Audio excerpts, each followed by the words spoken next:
itu kebijakan itu lahir karena sepanjang masa sejarah ini itu kita tidak bisa menjangkau peningkatan kompetensi guru atau memberi kesempatan guru untuk belajar.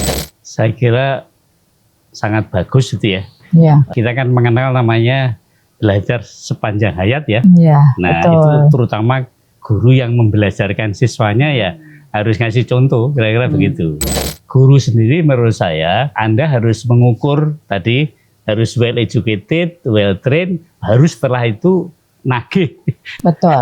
Kira-kira begitu. Kewajiban negara Nah, ya kira-kira begitu. Nah, dan si guru itu seperti di Jawa Tengah itu kalau kewajiban 24 dia 30. 30 artinya tuh memang Senin sampai Sabtu pagi sampai terakhir tuh padat semua. Cukup banyak seperti itu. Iya. Nah, lebih-lebih ke depan itu kan guru itu menurut saya tugasnya memang ya dikatakan berat tidak, tetapi berbeda paradigmanya dengan yang dulu. Betul.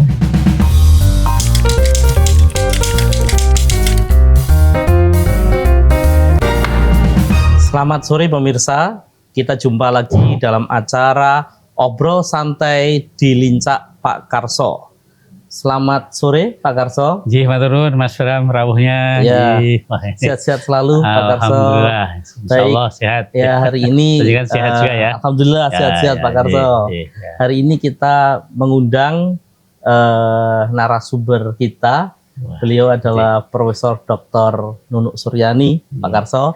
Beliau ini adalah Dirjen Guru, Tenaga Kependidikan dan Pendidikan Guru, Kemendikdasmen RI, Pak Karso. Selamat datang Bu Dirjen. Terima kasih Pak Karso. Matur nuwun undanganipun. Ya, Prof Nunuk, hal yang paling baru pada momen-momen akhir ini yaitu temanya adalah tentang Hari Belajar Guru, Prof. Oh iya, tema yang sangat menarik itu ya. Prof. Pertanyaan yang pertama, apa sih yang sebetulnya menjadi latar belakang, Prof, lahirnya surat edaran tentang Hari Belajar Guru tersebut, Prof Nunuk? Oh iya, terima kasih ya Mas untuk pertanyaannya. Jadi gini Pak Bram, Hari Belajar Guru itu kebijakan itu lahir karena sepanjang masa sejarah ini itu kita tidak bisa menjangkau peningkatan kompetensi guru atau memberi kesempatan guru untuk belajar se-Indonesia. Kita punya guru itu 3 juta ya. Namun hasil data kita menunjukkan bahwa dari 3 juta itu kurang lebih setiap tahun paling tidak hanya 10% saja guru yang berkesempatan belajar. Itu yang pertama. Yang kedua, kebetulan pada awal-awal tahun anggaran ini kita mendapatkan kebijakan tentang efisiensi anggaran. Jadi bagaimana kita punya cara agar dengan anggaran yang tersedia kita bisa memberikan peningkatan kompetensi pada guru seluruh Indonesia. Maka kami berkesimpulan bahwa perlu ada 1 hari di mana guru itu bisa belajar bersama di dalam satu komunitas, tidak meninggalkan sekolah, tidak meninggalkan jam mengajarnya, tapi dia tetap bisa belajar. Itulah maka perlu Hari Belajar Guru. 1 minggu, 1 hari dia harus meluangkan waktu untuk belajar. 1 hari, 1 minggu. Iya, 1 hari dalam itu menjadi satu kebijakan. Satu kebijakan. Bagaimana Pak Karso, menurut Pak Karso tentang kebijakan Hari Belajar Guru ini, Pak Karso? Saya kira sangat bagus itu ya. Ya. Kita kan mengenal namanya belajar sepanjang hayat ya. Ya, nah betul. Itu terutama guru yang membelajarkan siswanya ya harus ngasih contoh, kira-kira begitu. Dan lebih lanjut pemirsa saya kira paham juga bahwa untuk menjadi guru yang profesional istilahnya ya, Bu Dirjen ya, pertama harus well educated. Betul. Artinya sekarang kan kalau tidak salah syarat minimum itu D4 atau S1 gitu ya, Undang-Undang Guru dan Dosen gitu ya, seperti itu. Nah, tetapi tidak cukup sampai di situ. Itu harus well trained tadi lah ini. Nah, well trained itu artinya setelah jadi guru itu yang bersangkutan ya harus mempertahankan dan mempertahankan itu sendiri, saya kira. Nah, pemerintah dalam ini adalah Bu Dirjen, saya kira punya kewajiban yang ketiga, itu well paid. Ya, kalau sudah memenuhi syarat well educated, well trained, dan kemudian pantaslah orang mendapat haknya, yaitu well paid begitu. Jadi guru sendiri menurut saya Anda harus mengukur tadi, harus well educated, well trained, harus setelah itu nagih. Betul. Kira-kira begitu. Kewajiban negara kira-kira begitu. Nah, kalau terkait dengan pelaksanaannya, Prof, implementasi Hari Belajar Guru ke depan bagaimana, Prof? Ya, ini yang menjadi kunci ya, Pak Bram. Jadi kunci keberhasilan Hari Belajar Guru itu Pak Karso itu adalah dukungan semesta, partisipasi semesta.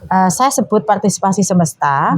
Kita buat kebijakan, tapi kalau pemerintah daerah tidak mendukung, itu tidak akan berhasil. Jadi edaran Hari Belajar Guru saat ini sedang disosialisasikan agar dinas memastikan sekolah-sekolah menjadwalkan. Jadi sebenarnya bisa terlaksana jika dinas pendidikan memaksa, mewajibkan sekolah untuk menjadwalkan 1 hari dalam 1 minggu guru mata pelajaran tertentu itu tidak mengajar. Contoh, guru sejarah di Kota Solo hari Kamis, guru IPA di Karanganyar hari Jumat, itu off supaya mereka bisa berkumpul sesama guru untuk berbagi praktek baik. Iya, bergantian.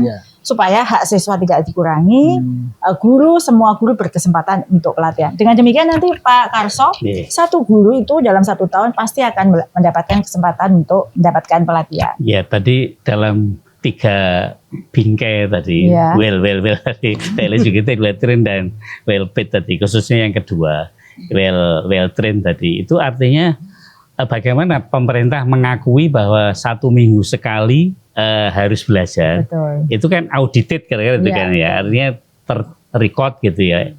Gimana itu bahwa memang yang bersangkutan betul-betul belajar dan kemudian tadi yang akhirnya disebut well trained itu tadi kan, apakah ada sertifikat atau apa gitu? Gimana itu ya? Iya, jadi kalau untuk memastikan kita itu punya data terkait dengan kelompok kerja Pak Karso. Jadi kelompok kerja itu seperti MGMP, AKG, MGPK, Musyawarah Kerja Kepala Sekolah, Musyawarah Kerja Pengawas Sekolah. Include di situ ya. Itu menjadi terdata oleh kami. Wadahnya di situ.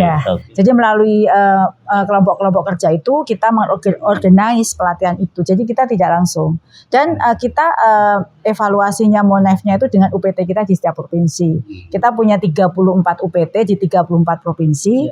Dia yang menjadi leader di setiap provinsi untuk memastikan guru-guru belajar dalam 1 hari. Dan memang nanti akan dapat sertifikat mereka itu. Dan ini Pak Karso, kelebihannya kalau mereka mengikuti pelatihan program prioritas kita, misalnya ya, dia butuh waktu 30 jam, itu kan berarti kalau sehari dia cuma 2 jam, berarti butuh 15 minggu.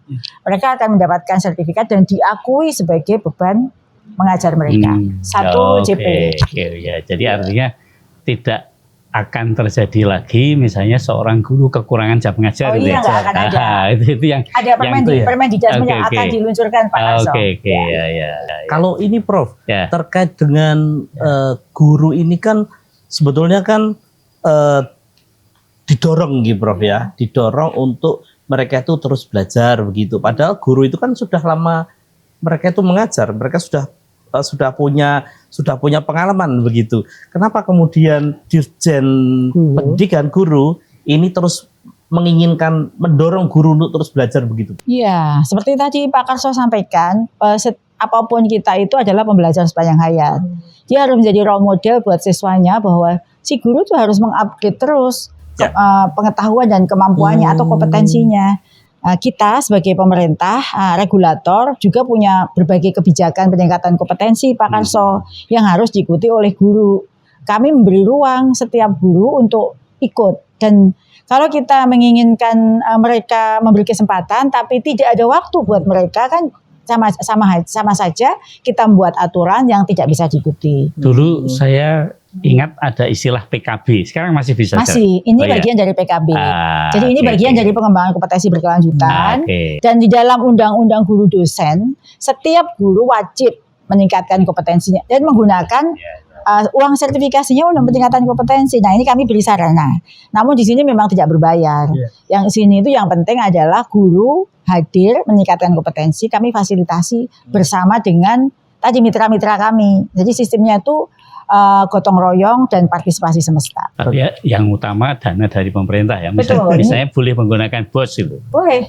Jadi ini untuk ini pakai BOS, BOS mereka reguler maupun BOS kinerja. Pak Karso, kalau menurut Pak Karso, guru ini kan digugur lan ditiru misalnya seperti itu ya. Ya. Mereka harus belajar. Dorongan dari kementerian yang sangat masif seperti itu, bagaimana menurut pandangan dari Pak Karso? Ya, itu tadi bagian dari belajar sepanjang hayat. Istilah Bu Dirjen itu adalah harus menjadi role model untuk anak-anak didiknya. Nah, ini kalau gurunya kelihatan sibuk dan memang ilmunya atau pengetahuannya itu improve terus, berkembang terus, muridnya juga tidak segan-segan untuk menghormati dan lalu kemudian mencontoh kan. Tapi kan kalau gurunya yang diajarkan gampangnya itu saja gitu kan. Diulang-ulang aja itu kan berarti tidak update. Lebih dari itu memang saya kira tuntutan ya Bu Dirjen ya. Bahwa perkembangan ilmu pengetahuan dan juga perkembangan khususnya didorong oleh misalnya yang terakhir tentang digitalisasi misalnya. Ini luar biasa. Karena itu maka saya kira konsepnya guru itu harus adaptif gitu ya. Guru itu harus mengikuti perkembangan. Kalau guru tidak mengikuti perkembangan, ya ditinggal muridnya. Kira-kira begitu. Itu tadi bedanya. Itu ya. Tapi nanti lebih pintar muridnya. Gitu ya. Baik, Prof. Kalau ini tadi kan disampaikan bahwa ini perkembangan supaya bisa upgrade terus seperti itu ya, Prof ya. Nah, tentu dalam implementasi Hari Belajar Guru itu tentu ada banyak tantangan ya, Prof ya.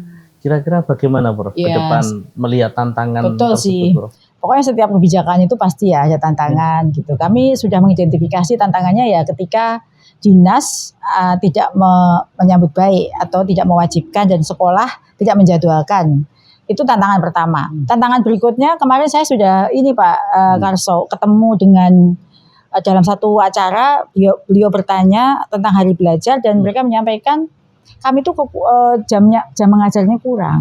Jadi kalau guru itu harus ditugaskan lagi, dibebaskan, nanti kami akan kekurangan. Jadi itu tantangannya jika jumlahnya guru terbatas dan si guru itu seperti di Jawa Tengah itu kalau kewajiban 24 dia 30. 30 artinya tuh memang Senin sampai Sabtu pagi sampai terakhir tuh padat semua. Itu tantangan yang kedua. Tantangan yang ketiga ya datang dari diri murid guru sendiri ketika keinginannya untuk mengembangkan dirinya kurang. Nah, kami juga mengintervensi tantangan-tantangan itu. Misalnya jika memang gurunya kurang, ya nggak usah 1 hari full. Tapi mulai istirahat kedua, itu dia bisa MGMP, komunitas-komunitas sudah mulai berkumpul. Kemudian untuk dinas, dari sekarang kami sudah sosialisasi. Kami pastikan bahwa jika sekolah tidak menjadwalkan, gurunya tidak akan pelatihan. Karena ini adalah model baru pelatihan yang kita implementasikan. Dari diri ya kita dorong mereka untuk mengembangkan diri dan kita berikan reward. Jadi kayak stick and carrot. Jadi kalau kamu mau ikut, kamu dapat reward menggantikan 1 JP, sertifikatnya dapat digunakan untuk naik pangkat dan seterusnya. Berarti seperti itu, Pak. Sebenarnya kalau saja, jadi kan seakan-akan pemerintah atau Pemda atau pusat tadi kan dalam tanda petik tidak kurang-kurangnya memotivasi. Nah, menurut saya harus berbagi tugas, Mas Pram. Itu terutama organisasi profesi. Jadi misalnya PGRI atau yang lain, ini kan harus diikut sertakan, terutama dalam memantau anak buahnya ini, supaya dia memang sebagai pemilik profesi guru itu tadi, kan ada organisasi profesi. Nah, katakanlah PGRI atau sekarang banyak ya organisasi guru yang banyak, ada gitu. 70 lebih. Nah, ini harusnya bertanggung jawab untuk ikut mengembangkan kompetensi guru. Dalam ini adalah anak buahnya tadi. Sejauh mana selama ini? Usul yang bagus. Tapi kalau pada saat sosialisasi kami sudah mengundang Pak Karso, Orprov itu untuk memastikan Hari Belajar ini dapat diimplementasikan dan memastikan mendorong para anggotanya untuk ikut. Jadi usul yang bagus. Namun memang betul kami belum masif sih melibatkan mereka. Nanti kami akan coba undang ya mereka untuk lebih terlibat secara masif. Itu bagian dari bagaimana membangun efektivitas sekaligus inovasi untuk kedepannya ya, Prof. Betul. Ya artinya gini, pemerintah itu jangan terlalu seakan-akan dibebani berat, karena sebenarnya kan harus bisa berbagi, gotong royong istilahnya seperti itu. Betul. Kalau terkait dengan dukungan masyarakat atau barangkali orang tua wali murid, Prof. Jadi bagaimana, Prof? Betul. Ini maka saya sebut memang gotong royong itu sebuah kebijakan tidak akan berjalan baik kalau tidak didukung oleh semua pihak. Baru saja tadi Pak Karso juga menyampaikan perlunya dukungan dari organisasi profesi ya Pak Karso, semuanya, karena pada dasarnya setiap guru kan wajib menjadi anggota Orprof. Jika Orprof, salah satu tugas Orprof adalah memfasilitasi peningkatan kompetensi, sehingga memang dia juga yang harus membantu dan tidak menutup kemungkinan ya Pak Karso, Orprof sendiri sebagai komunitas dia yang ikut memastikan ya ini berjalan. Kan melindungi anggotanya. Melindungi anggotanya ya. Selain Orprof juga kalau orang tua itu lebih kepada memastikan anak-anaknya itu tetap belajar gitu ya. Dukungan komite sekolah itu dukungan bisa banyak macam ya. Misalnya anggota orang tua kan membentuk komite itu yang memberikan dukungan guru-gurunya untuk meningkatkan kompetensi, karena pada akhirnya yang mendapatkan manfaat juga siswa. Oke. Kalau dalam pandangan saya Mas Bram, peran orang tua yang paling utama, dan mohon kiranya organisasi profesi dan juga pemerintah tidak usah tersinggung, itu adalah orang tua itu berhak untuk memberikan evaluasi kepada guru. Betul. Artinya feedback guru, ya feedback sebagai feedback. Jadi kalau guru kok koyok-koyok ngurut terus bahasa Jawanya, itu berarti ya harus ditanggapi untuk tadi ada improvement, bahkan kemudian tidak saja cukup S1 tapi mungkin juga S2, S3 kalau nggak salah ada beasiswa ya. Ada, iya. Nah, seperti itu. Ini betul ya sampaikan Pak Karso ya, karena sebenarnya itu evaluasi itu 360 degrees, 360 derajat, tidak harus dari atas ya. Dari siswanya boleh, sampingnya sesama teman, orang tua itu harus memberikan feedback untuk improvement si guru tersebut. Iya, itu dukungan masyarakat. Kalau terkait dengan dukungan misalkan seperti LPTK dan perguruan tinggi yang lain, misalkan seperti itu bagaimana, Bro? Oh ya, jadi kami dalam mengimplementasikan Hari Belajar Guru, itu sebenarnya di beberapa forum kami sudah ngajak LPTK setempat. Dan ini kita punya komunitas ya, KPD namanya, Komunitas Pendidikan Daerah. Nah, disitulah tempat para pegiat pendidikan seperti LPTK, seperti apapun yang ada di daerah itu untuk gotong royong gitu, Prof. Jadi dia di sana itu nanti bersama-sama berkontribusi untuk Hari Belajar Guru. Contohnya, kalau sekarang dosen-dosen kurang dana untuk penelitian, dia bisa menggunakan itu untuk penelitiannya. Kalau untuk dana untuk pengabdian atau sasaran pengabdian, dia bisa menggunakan Hari Belajar Guru dengan komunitas belajarnya untuk pengabdian. Itu zaman dulu sudah saya terapkan ya, waktu saya jadi dosen sebagai dirjen. Usul Pak Karso kira-kira apa Pak Karso? Kalau bisa terlibat di LPTK sebenarnya pemerintah dalamnya adalah di bawah pimpinan Bu Dirjen kan sudah punya namanya PPG. Betul. Dan PPG itu kerjasama dengan LPTK betul. PPG itu singkatan pendidikan profesi guru. Ya, guru-guru itu kan punya gelar terakhir di belakangnya GR gitu ya. Kalau sudah certified, kira-kira seperti itu. Nah, tapi tidak hanya itu peran LPTK. Ya tadi ada S2, S3, atau mungkin bahkan barangkali ada pendidikan-pendidikan tertentu yang didesain oleh LPTK, bisa sifatnya harus hadir atau mungkin bisa daring karena teknologi sekarang memfasilitasi itu kan. Nah, ini seperti itu. Jadi intinya bahwa improvement dari sisi kompetensi guru itu terus terjaga. Berarti memungkinkan tidak, Prof? Mereka itu, para guru-guru itu dalam konteks Hari Belajar Guru itu mereka diberi beasiswa, misalkan begitu, untuk belajar secara formal. Bisa enggak? Kalau tidak salah sudah ada ya. Sudah ada. Ada skema macam-macam itu. Ada dari LPDP itu untuk guru belajar, dan kalau dari GTKPG itu sendiri ada namanya micro credential. Jadi kayak pelatihan singkat, short course micro credential, kita kerjasama dengan perguruan tinggi ternama di luar negeri, dan dia memberikan beasiswa untuk pendidikan secara daring. Jadi dari situ akan dapatkan sertifikat juga. Nanti kan dia setelah pelatihan dia akan OJL, on the job learning, kemudian dia akan masuk lagi untuk memaparkan hasil OJL-nya, dan dia akan mendapatkan sertifikat. Jadi sebenarnya banyak yang bisa dilakukan ya Pak Karso. Hanya Pak Bu Dirjen ya yang sering saya dengar, mudah-mudahan saya salah, tapi banyak guru yang memang kurang paham. Ya jadi hemat saya menurut hemat saya tuh guru harus aktif ya. Guru harus aktif untuk mencari informasi tadi, celah-celah atau kesempatan untuk bisa mendapatkan beasiswa untuk mengembangkan diri. Ya, artinya sebenarnya kalau alirannya itu adalah minimalis, kan S1 cukup, D4 cukup, dan sudah certified gitu kan. Tapi saya kira sesuai dengan perkembangan dan tuntutan zaman, kali saya katakan harus adaptif ya, harus selalu berusaha untuk meningkatkan diri, itu intinya. Tadi apakah datang ke LPTK yang terdekat, atau juga langsung mencari ke dinas, informasi di media. Nah, atau di media sekarang cukup banyak seperti itu. Nah, lebih-lebih ke depan itu kan guru itu menurut saya tugasnya memang ya dikatakan berat tidak, tetapi berbeda paradigmanya dengan yang dulu. Betul. Artinya gini Mas Bram, apa yang pernah didapatkan di perguruan tinggi waktu dia kuliah, mereka kuliah, belum tentu itu bisa dipakai untuk kondisi sekarang yang dia harus mengajar di depan kelas. Betul. Nah gitu. Nah kalau dulu kan guru itu memang hanya satu-satunya sumber belajar. Tapi saya yakin sekarang ini guru hanya salah satu dari sumber belajar. Harus yang seperti itu. Nah, karena itu harus aktif. Itu intinya begitu. Baik, menarik sekali kita bincang tentang Hari Belajar Guru ini, Prof. Nah, pertanyaan selanjutnya begini, Prof. Kira-kira apa bentuk kegiatan implementatif dalam peningkatan Hari Belajar Guru tersebut, Prof? Oh iya. Jadi sebenarnya edaran Hari Belajar Guru itu pendampingan dari program prioritas kita. Jadi kita itu punya program prioritas yang banyak sekali ya untuk guru. Saya contohkan misalnya pembelajaran mendalam.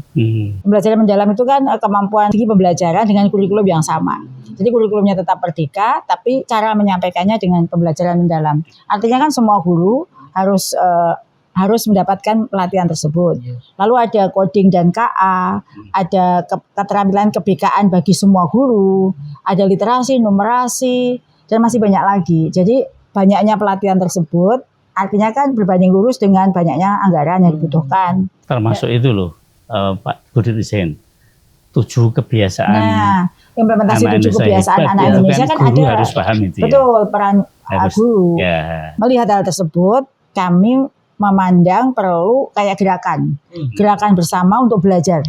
Makanya itu tersebut. Nah, implementasinya mereka melakukan pelatihan, komunitas belajar, berbagi praktek baik di kelompok-kelompok kerja yang mereka punya. Tidak terbatas apapun kelompok kerja di sekolah.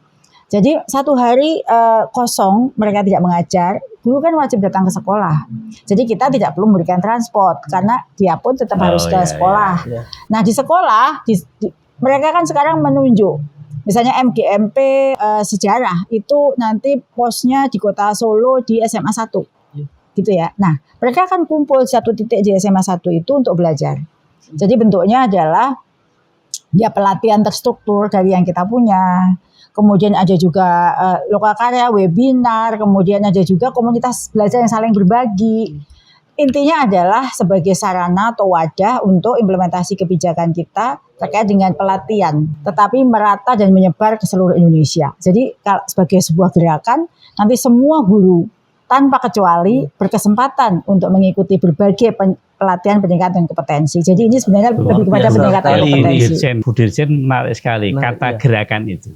Ini harus dimaknai oleh semua guru, bahkan seluruh komponen atau istilahnya stakeholder pendidikan. Ini gerakan tidak hanya gerakan lokal, tapi juga gerakan nasional. Gerakan nasional membelajarkan guru atau guru membelajarkan dirinya sendiri ya, gitu. Itu menarik, akan mempunyai multi efek ya yang luar biasa nanti seperti ini. Ini mudah-mudahan hasilnya luar biasa. Ini tahun ini tahun implementasi ya, Pak Bram. Nanti kita lihat, kita ukur setelah itu bagaimana hasilnya, terus kita akan perbaiki di masa yang akan datang. Berarti butuh dukungan ini ya, Prof ya. Butuh dukungan pemerintahan daerah juga gitu, Prof. Iya, itu menjadi kunci. Jadi kunci utamanya itu kolaborasi pemerintah pusat daerah. Kami sudah ngajak ya, kita kan punya komunitas pemerintah daerah seluruh Indonesia, kita sudah ajak. ini loh kebijakannya. Sebenarnya itu mereka sangat diuntungkan. Mereka tidak harus mengeluarkan biaya, guru-gurunya akan belajar. Saya punya usulan begini Bu Dirjen. Gimana? Kaitannya dengan peran Pemda terutama pemerintah daerah. Itu hendaknya jangan hanya gerakan nasional itu dipandang sebagai semacam seremoni atau katakanlah sekedar perintah untuk mengadakan kegiatan, tetapi harus dilihat sebagai satu kebutuhan. Nah, ini adalah kebutuhan. Betul. Memahamkan kebutuhan pemerintah daerah. Iya, ini kebutuhan karena memang pengembangan guru gitu ya, yang berkelanjutan itu adalah kewajiban Pemda juga. Kewajiban Pemda juga. Kebutuhan mereka. Gitu, Betul sih, saya sependapat dengan Pak Karso bahwa kalau semua sama-sama membutuhkan, maka ini gerakan ini akan sangat bagus. Guru butuh wahana, sarana untuk mengembangkan diri, untuk tahu isu terbaru. Pemerintah daerah butuh untuk memberikan peningkatan kompetensi untuk untuk guru-gurunya. Kami butuh untuk memberikan ruang kepada kebijakan kita terimplementasi dengan baik. Ini gotong royong. Insya Allah dengan cara seperti ini, Mas Bram. Kalau kemudian terjadi apa yang saya sebut sebagai kultur belajar, betul. Budaya belajar, untuk semua pihak saling mendukung satu dengan yang lain. Pertama, guru akan mendapatkan keuntungan bagi dirinya karena peningkatan kompetensi dan kemampuan sebagai guru, sebagai pemegang profesi itu, tapi juga lalu anak-anak didiknya ada efek yang lain, yaitu khususnya bagi masyarakat dan negara, bangsa secara keseluruhan. Berarti sinergi antara pemerintahan pusat dan daerah dalam rangka pengembangan keprofesian berkelanjutan atau PKB tersebut harus tentu sejalan dengan perkembangan ilmu pengetahuan, kemudian teknologi maupun seni. Bagaimana Prof menanggapi hal tersebut, Prof? Ya kan kita kan saat ini kan selalu mengatakan sebagai komunitas belajar atau ekosistem belajar. Kalau kita bicara ekosistem itu kan ekosistem itu berarti semua unsur di dalamnya itu harus bersama untuk tujuan yang sama. Kalau tujuan yang sama kita itu sebenarnya bukan gurunya sendiri, tapi murid-murid dan murid. Kalau guru pintar, muridnya yang baik. Kalau guru mampu punya kecakapan yang tinggi untuk mengelola, menangani kenakalan, pencegahan kekerasan, muridnya yang dapat untung. Jadi kalau semua punya tujuan yang sama, fokusnya untuk siswa, maka saya rasa gerakan yang bersama tadi dalam satu komunitas atau ekosistem itu akan sama, ke arah tujuan yang sama. Dan kita sudah mengkondisikan itu. Kita punya ekosistem belajar guru, di mana di situ ada LPTK, di situ juga ada UPT kita di daerah, ada organisasi profesi filantropi, pemerhati bidang pendidikan ada di dalamnya. Bagaimana Pak Karso? Pandangan istilah ekosistem pendidikan tadi penting. Betul. Atau sebenarnya yang paling mikro kan ekosistem belajar, kemudian berkembang jadi ekosistem pendidikan. Nah, tetapi saya mempunyai pandangan unsur-unsurnya lebih luas. Pertama, saya kira pemerintah tadi sudah menyelenggarakan apa yang sebenarnya membuat kebijakan, kebijakan pusat. Nah, dalam hal ini saya kira perlu menambahkan monitoring dan evaluasi yang sistemik untuk sejauh mana ini berjalan. Nah, yang kedua misalnya bahwa infrastruktur untuk belajar itu, misalnya khususnya untuk digitalisasi, ini kan kenyataannya tidak semua sekolah atau guru di sekolah itu bisa memanfaatkan atau fasilitasnya tidak ada. Nah, ini ada kemudahan-kemudahan kebijakan, misalnya penggunaan dana BOS untuk itu misalnya contohnya ya. Jadi teknologi digital yang sudah luar biasa maju ini kan harus diadop oleh guru. Kemudian yang ketiga misalnya metode dan proses belajar juga berkembang. Nah, ini kan tidak seperti dulu saja, karena tadi saya katakan guru itu lebih sebagai fasilitator dibandingkan sebagai mengajar gitu. Hanya to teach, tapi kita seperti itu. Nah, kemudian materi belajarnya juga harus updated gitu kan, harus terus-menerus mengikuti perkembangan. Nah, ini. Kemudian yang lain lagi misalnya fasilitas semacam dana tapi sifatnya penunjang. Paling tidak misalnya APBD harus atau harus menyiapkan itu. Ini jangan dianggap ini seakan-akan pekerjaan pemerintah pusat. Pusat dan atau katakanlah ini semacam kewajiban guru. Karena gotong royong lalu menjadi orang nganggo biaya nggak boleh. Seperti gitu. APBD harus ada gitu. Nah, kemudian tadi mitra yang lain tadi ada filantropi ya. Apakah filantropi, apakah profesional, saya kira penting seperti LPTK atau mungkin juga industri. Semua harus terlibat. Dan tidak kalah pentingnya tadi mesti orang tua sebagai the main sistem itu tadi. Untuk bisa mengontrol itu tadi menurut saya.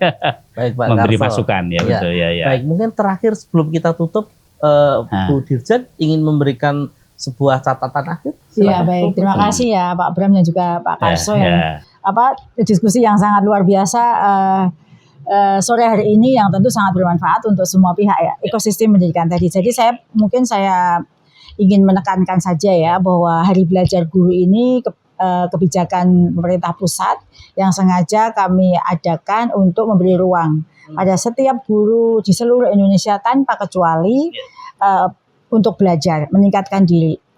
Kementerian ini punya slogan pendidikan bermutu untuk semua. Kata untuk semua itu artinya bahwa semua guru, semua siswa wajib kita layani dan mereka berhak untuk mendapatkan haknya untuk pengembangan kompetensi diri guru.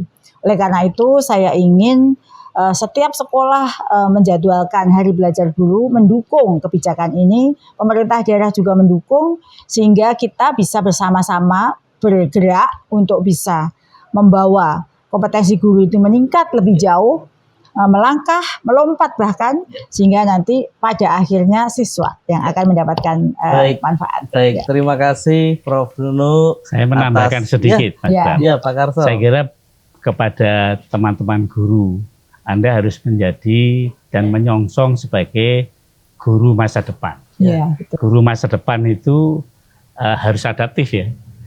Mengikuti apa yang menjadi tuntutan perkembangan yang ada itu.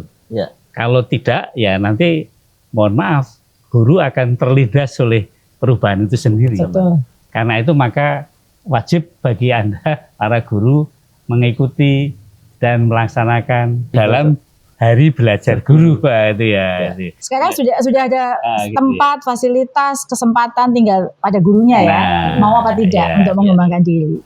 Baik, terima kasih Pak Karso, terima kasih Bu Dirjen sama-sama atas kehadirannya pada sore hari ini. Terima kasih. Assalamualaikum warahmatullahi wabarakatuh. Terima kasih. Terima kasih. Terima kasih. Terima kasih.